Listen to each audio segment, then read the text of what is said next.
dongly do, it's Ishingloo, and I really need some coffee. So let's go. We're gonna go get some coffee together.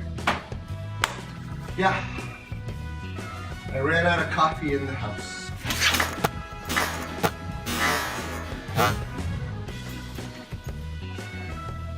Let's try that again.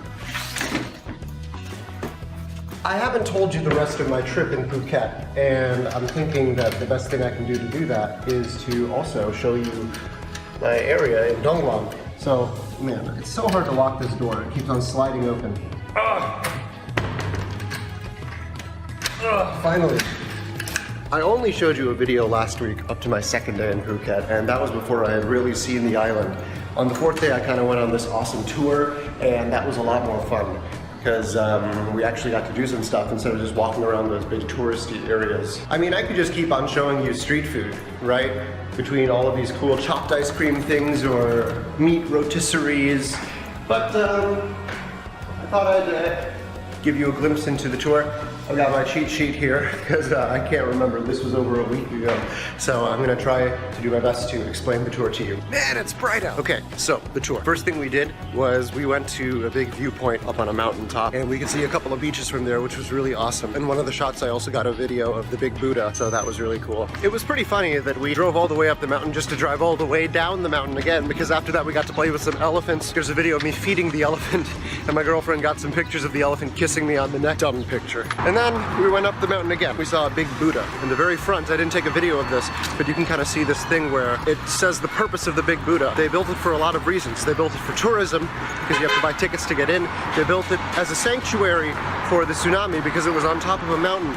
In 2004, a huge tsunami devastated all of the coastal areas of the Indian Ocean, and Phuket was really badly hit as well. So they kind of built it as a gathering ground for survivors of a natural disaster. They also built it as, naturally, a worshiping place, because Thailand is a Buddhist nation and my family is Buddhist, so I got to pay my respects there as well. But the big Buddha was really amazing, and there's a huge view up top.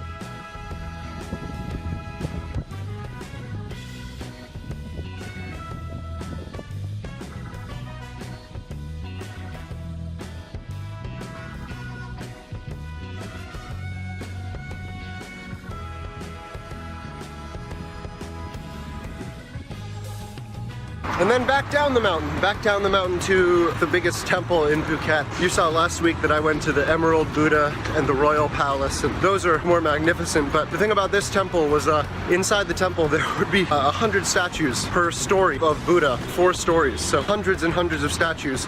I didn't get a video of this because I felt kind of uneasy taking a video inside of a temple. Other people were doing it, they weren't telling us not to, but personally I thought it was kind of disrespectful, so I didn't do it myself. We did get a good video from the top though, and you can kind of hear the monks chanting over the big temple-wide intercom.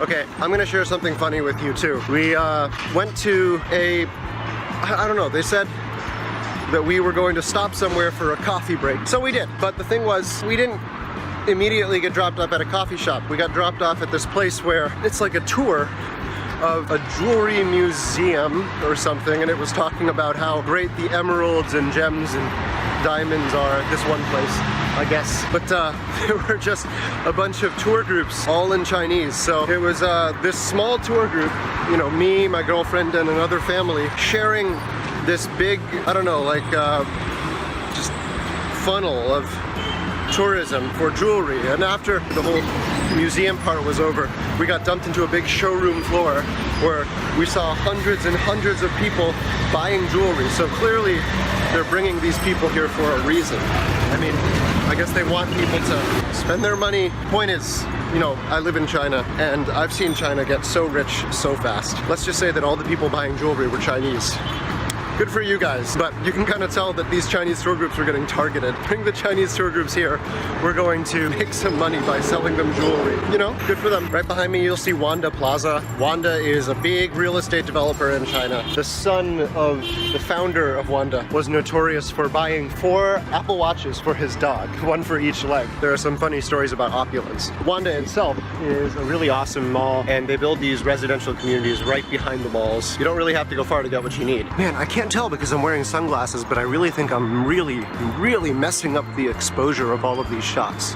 Like, sunny? Oh no. Not sunny. Oh no. Yeah. It's my first time doing a walking vlog. So after our weird jewelry store coffee break, loading back up into the van and going to an apiary, which is a place where they keep bees and make honey. The first thing they did, before they even showed us the bees and the honey making process, into the gift shop. I think these tour groups and these places work together, you know? Will help you advertise your area. But it's okay, because the apiary was still really nice. The bees, well cared for. I don't know how to tell that about bees. I don't know anything about bees, and the bee movie is not exactly the greatest authority. And that's the most I've ever researched bees. We saw a big honeycomb in the gift shop, kind of impressive as well. That was a real honeycomb. But after the apiary, we went to a cashew nut factory. We got to see cashews, and cashews are expensive. You know, they're a very low yield because they grow on a tree, and then you have to process every nut individually. I know that they can do that with machines, but here they do them by hand. I can understand why they're pricey. We ended up buying a couple of flavored nuts from there, and it was really delicious. The end of the tour, at least the end of the first half of the tour, was going to Old Town Phuket, in Phuket City itself, on the east side. Patong, where I showed you last week, was on the west side of the island. There was a fusion of Portuguese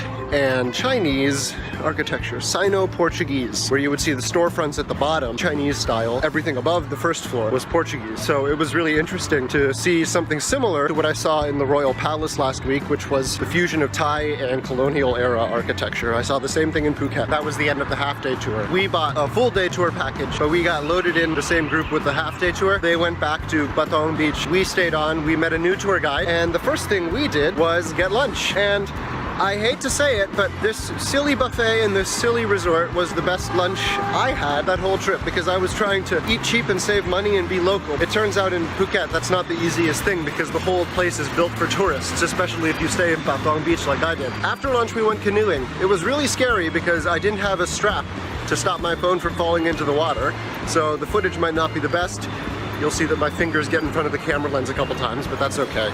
So I'll just show you a montage right here, and I'll see you when it's over.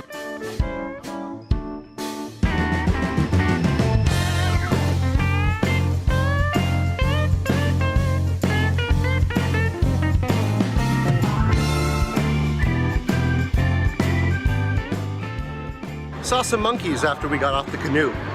And then we went to the actual preserve for monkeys, because gibbons, there's a whole trade with gibbons. They used to be sold as pets and they used to be exploited for tourism, but conservationists got the gibbons back, and they've been trying to rehabilitate them to release them back into the wild, because this whole touristing thing really decimated the native population of gibbons. And there was one really awesome gibbon. She only had one hand and one leg. She was abused by her owner, but she was just singing the whole time.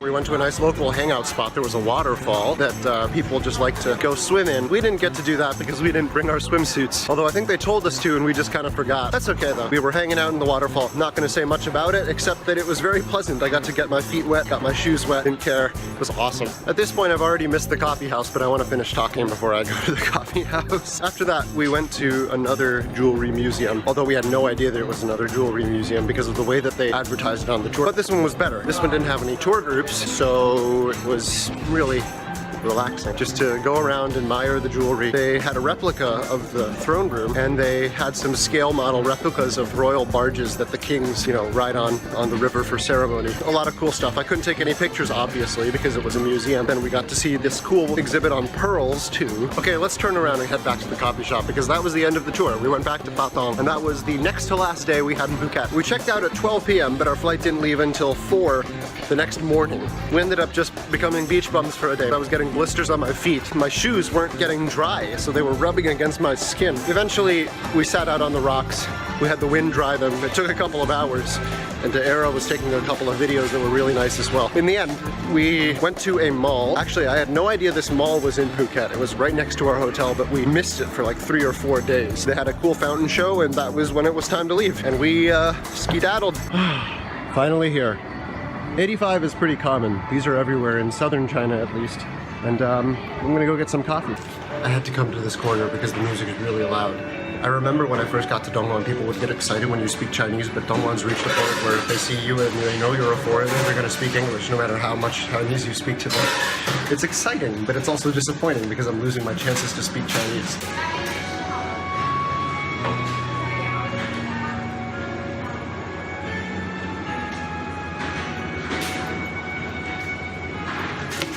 Let's go. Anyway, Phuket was great. I'm just gonna talk about what I'm gonna do next. So tomorrow morning, I am going to hop on a new metro line that just opened in my city. Yep, they're building the subway real fast. Check out my hair. They're building a subway really fast, and they just opened up a new line that takes you to Huizhou, a city that I've been through before, but I've never been to. I'm really excited to be going to Huizhou tomorrow. I'm definitely going to be blogging about that. We're in the Wanda, Jinjie, and this is really interesting. It's definitely something that exists in the West, but didn't really catch on the way that it caught on in China, because it's hard to explain. I remember seeing an art piece in Bethlehem, PA, which is the town next to Easton, PA, where my family lives. And the art piece said that in China, the line between public and private is blurred. So you know how when you invite your friends to hang out on a weekend, half the time you're just going, hey, just come over, we'll just chill. Chinese do that too, but Chinese tend to do that in public. Usually when Westerners go out, at least this is speaking from personal experience, we tend to want to have a plan when we go out. Let's go out to do this. I've noticed that the vast majority of Chinese people, I mean, I wouldn't know, but there are enough people here that I feel like it's the vast majority. They like to come out just to come out, just to exist in public. And I like that because you're kind of taking part in something bigger than yourself, even if that something is doing nothing. Hey, look who I found. Hi. Who are you talking to? I'm talking to my phone because I'm vlogging. I was talking about Phuket. And I finished, and then I started talking about the one that's Intia. This is my girlfriend. She just went to the gym. She doesn't want to be seen, so I guess I can't show her on camera anymore. Blah, blah, blah. I was about to buy you coffee. How was your workout? It was alright. Good? By the way, the gym is there. Yeah, the gym that we're both signed up to, but only she goes to, is there. Because I work out at home. No. Yes, I do. Anyway, I'm going to Huizhou tomorrow, and you can bet that I'm bringing my camera, and we're gonna be doing a vlog about that. What are you doing? You know that these are useful shots, and I don't want to find out later that I'm not allowed to use them because you're too embarrassed to be in them. Okay. Can I use that? Okay, sure. Awesome, I'm gonna use it. It's gonna be great. Anyway guys, I'm gonna go back home and I'm gonna put this video together and I'm gonna upload it to YouTube. So diddly dongly do, this was Ishingloo. If you liked it, leave a like, comment, subscribe, and share. I'm adding share to my spiel now.